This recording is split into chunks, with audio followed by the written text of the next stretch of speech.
Hey everyone, there's a little video on how to install the side rack by this Mantt company. You can get them on Amazon. They're pretty cheap. Let's see how they work out on a Tw200.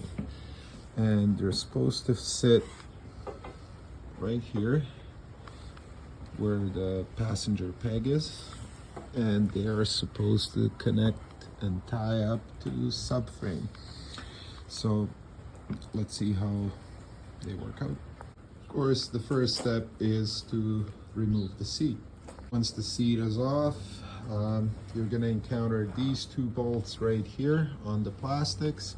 We'll remove those, and you will have to go from underneath and remove these bolts right here. As you can see, I've pre-loosened all 4 bolts so that I can just remove the whole plastics cover.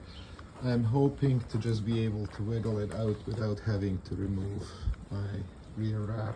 So I've loosened the plastics bolts over, and because of the rack I opted not to just lift up this plastic piece. I've just kind of pushed it onto the side so that I have access. All you need really is access to this bolt that, as you can see, connects the 2 parts of the frame. And what you want to do is remove the bolt right here. So that's sort of, if you take a look at it from the side, that's this bolt.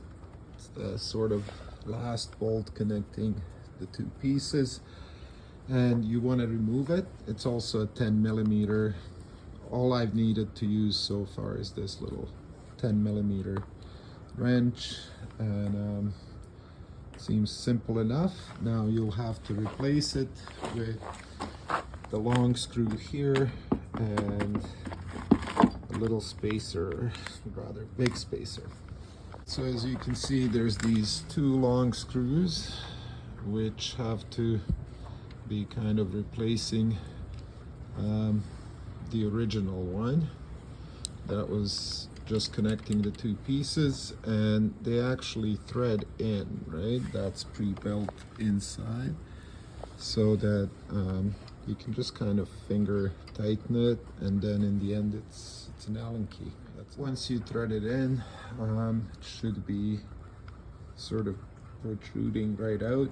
I've tightened it with Allen key, and what's going to happen is this piece is going to sit on it. It's going to have a little spacer in between first, and then it's going to sit on it, and it should be tying straight here to the top of the passenger pegs.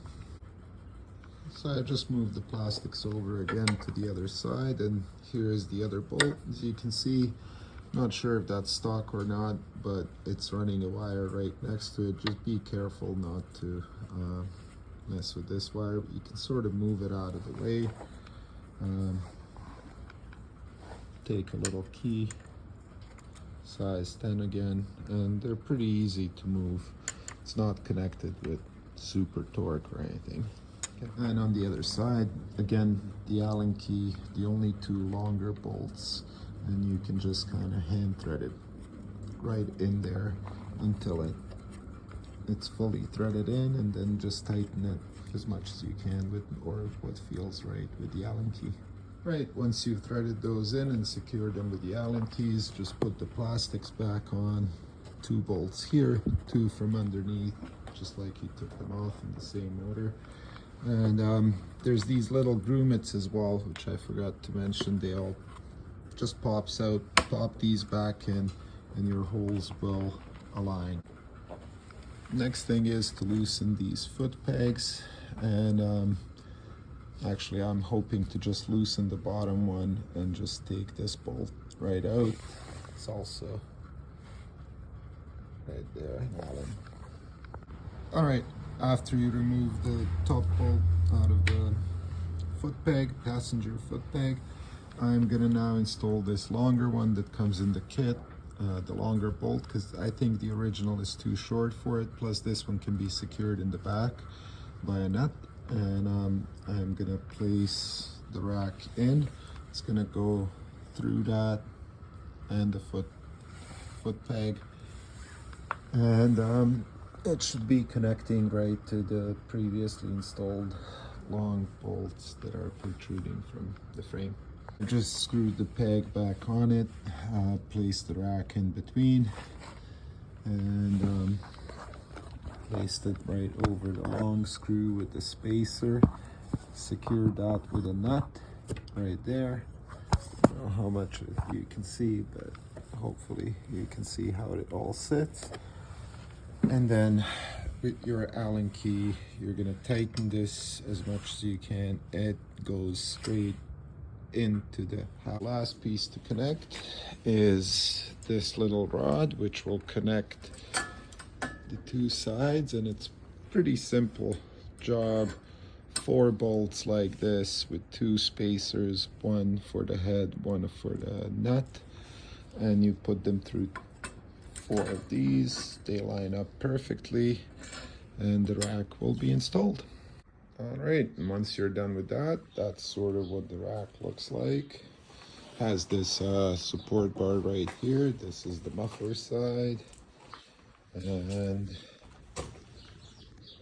your other side of the bike. Hope you enjoy it. Have a good day.